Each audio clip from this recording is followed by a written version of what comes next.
Look at the incidences of chronic fatigue syndrome. 10 years ago, we didn't ever hear of it. Fibromyalgia, systemic lupus. You know, lupus used to be a butterfly rash on the nose. Today, it's a fatal disease. You see, what's the first stage of a health problem like that? I need to go lay down, or I don't feel like getting out of bed. The body will rob that energy to keep your tailbone alive. It doesn't care what the boss wants when you get back from lunch. You know, the body has certain processes it must perform to keep you alive, and one of them is converting these sugars. Now, what we're finding is that your immune systems, due to the amount of toxicity, is decreasing about the rate of around 3 to 5% per year. And over the course of the last 25 to 30 years has decreased at the rate of around 20 to 25%. Better living through chemistry, right? Okay? And so we're getting sicker, easier, we're slower to recover, and we are literally interrupting the body's ability to convert these sugars. Now, you remember what I said? You have to have these sugars. You have to have them. If you don't have them in the food you're eating, you don't supplement them somehow, then your body's got to make them. And we're finding that the body's ability to make them has been compromised. And look at the disease rate. It's going straight through the ceiling today. You see, it's not that some weird strain of virus made it on a banana and swam all the way to your salad and you got it. It's that your body's ability to fight that virus today is not like it was 10, 15, 20, 25, 30 years ago. Remember when we were younger, it was a 24 to 48 hour bug? Today it's 10 days and 2 weeks and killing people? That's why. That's why. Well, you know, the immune system is God's gift of healing to you. It's called the immune system. It's broken down into two areas. It's called innate and adaptive. And He put everything out there on the earth to support it so that it would work the way He designed it. Well, you know, we've kind of messed that up. But the immune system in the human body is kind of like husband and wife sleeping in bed at night. And, you know, somebody kicks in the back door, and, of course, the wife, she's front line of defense. I mean, she hears it right off the bat. You can't sneak by her. So she sits up in bed, and she's hearing this noise in the house. Of course, her husband, he's out like a light. He's still sawing logs. He doesn't hear anything. And, you know, she hears a little bit more noise, and she reaches over and says, "Honey, get up. Somebody's coming in the back door." So he wakes up, and he gets his robe on, he grabs the Louisville Slugger, and he heads for the back door to see what the problem is. Well, the innate system is the wife. Front line of defense. It's just like an alarm system going off. The adaptive system is when she tells him to get out of bed and go solve the problem. Well, in the human body, the innate system is like a group of Pac-Men. They're actually called monocytes and granulocytes. I mean, you can forget that. That's a fancy term. But it's just like the video game, the little Pac-Men. And these little cells, these little Pac-Man guys are always going through the body, and they're looking for something called a pathogen. A pathogen is defined as a virus, a toxin, or a bacteria. That is the only three things that are going to cause you a health problem. It's how your body reacts to them, or in some cases does not react, determines that diagnosable outcome. So let's say that, let's say you pick up a virus. Maybe that guy in front of you at the grocery store sneezed and you breathed. I mean, I hate it when that happens, but that's how we get stuff in us. Or maybe you got bit by a mosquito. Have you been hearing that? But anyway, you picked up a virus. However it got there, we don't care. It's just there. So these little Pac-Men, they're going through the body. When they find this virus, they grab it. They hold on to it. It's called phagocytosis. Fancy term. You can forget all that. It just means they grab it, they encapsulate it, they hold on to it. At that point, they send out chemical signals. It's kind of like a radio signal going out, you know, and those chemical signals are called cytokines. And they're just chemical signals that are sent out over these little, you know, sugar molecules that surround all cells in the human body.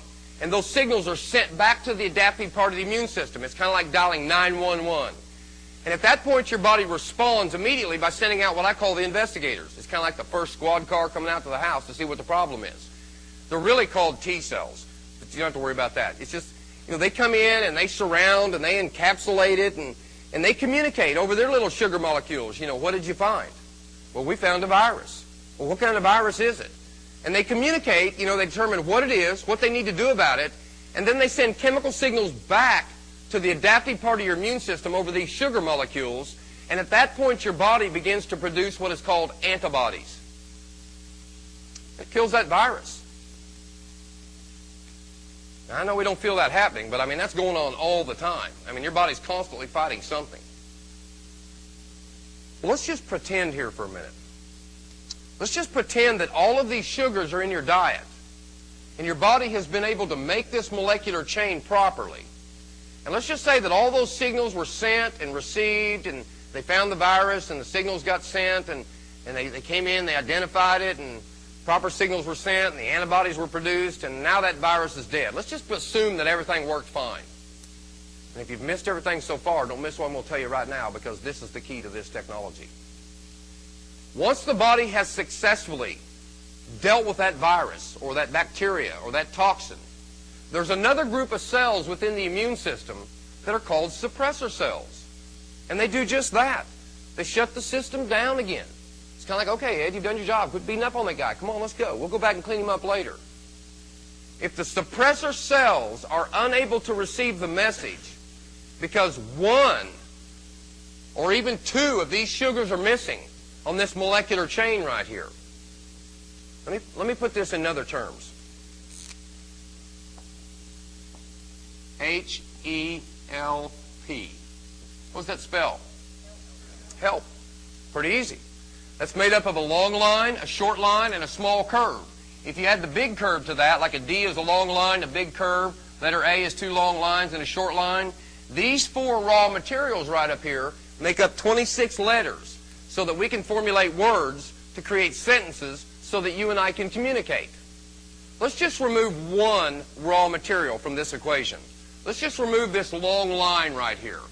At that point, we go from a level of communication to a level of miscommunication. That's exactly what's going on in your body. It's like my phone number.